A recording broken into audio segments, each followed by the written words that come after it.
Hi, my name is Mr. Whitney. I'm the theater director at Fairfax High School.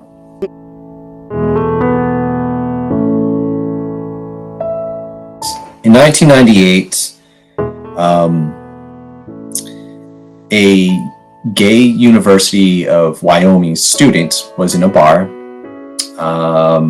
He was tricked, talked into getting into a truck with two guys who tricked him and took him to a field.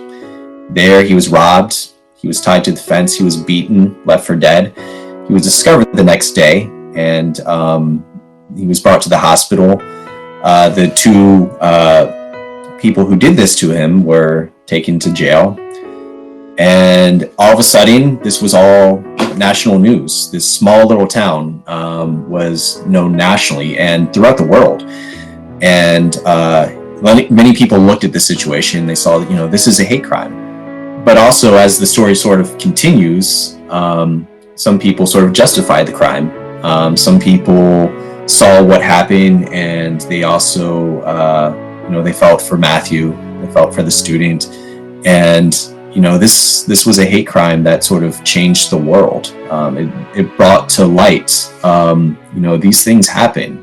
And, you could have a great community and still have some sort of tragedy like this. Many people in the town were shocked when this happened. And, they said, how could this happen here? But, as it turns out, tragedy isn't exclusive to just, these places that we never heard of. Tragedy can happen anywhere. And, people aren't exclusive to certain characteristics either. These two people who did this to Matthew, they're murderers, right? But, when you talk to their family members, they'll tell you that they never ever thought that this would be possible, that they were loving people, that they were funny, that, they were a great son, a great neighbor, a great tenant for a landlord. And, hate does exist, but so does love, and so does hope, and so does forgiveness.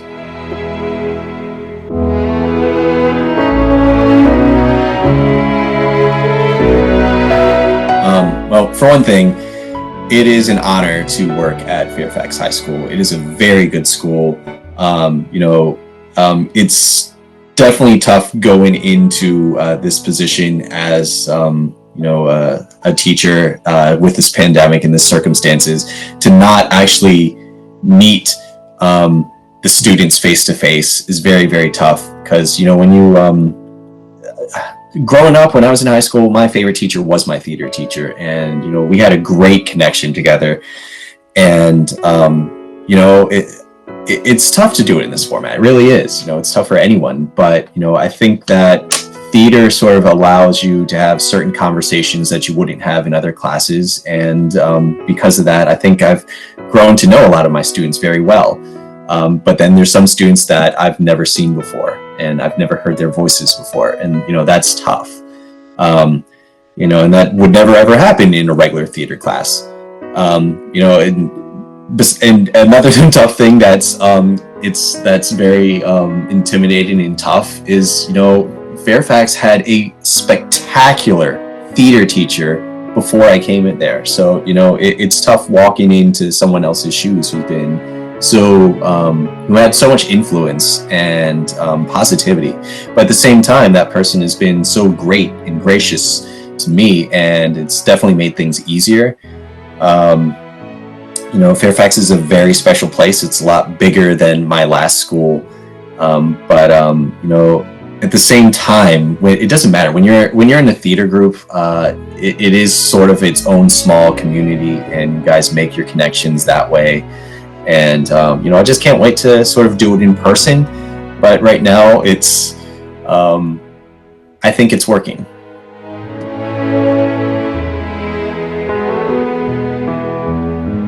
This past summer, I was watching a lot of these new virtual plays, and it just didn't feel right. A lot of the way it's being presented, a lot of people are just talking to the camera and pretending they're someplace else and pretending that they're talking to someone face to face.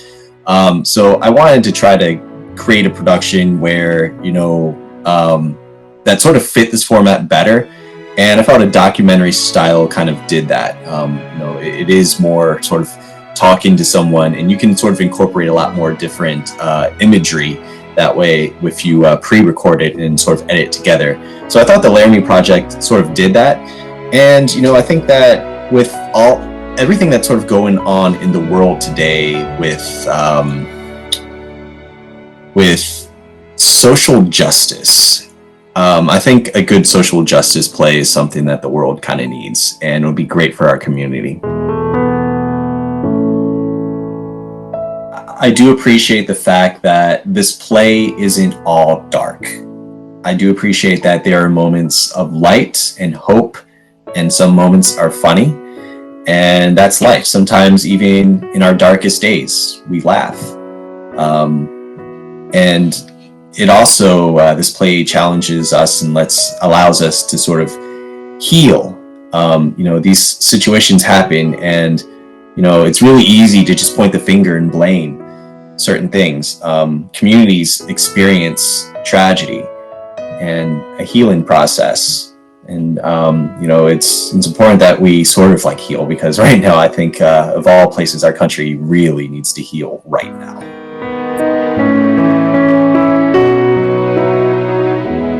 You're going to see some innovation when it comes to the techniques in which theater can be presented.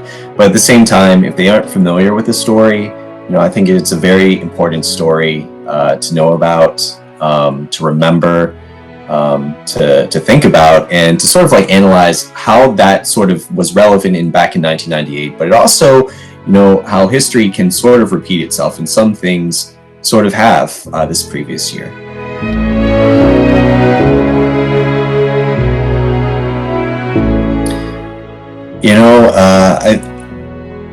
I hope that when people watch it, they can examine the fact that there are situations that happen in this world, and people try to justify sort of things to fit their narrative. I hope that they can see that when something happens, people can look at it through many different perspectives.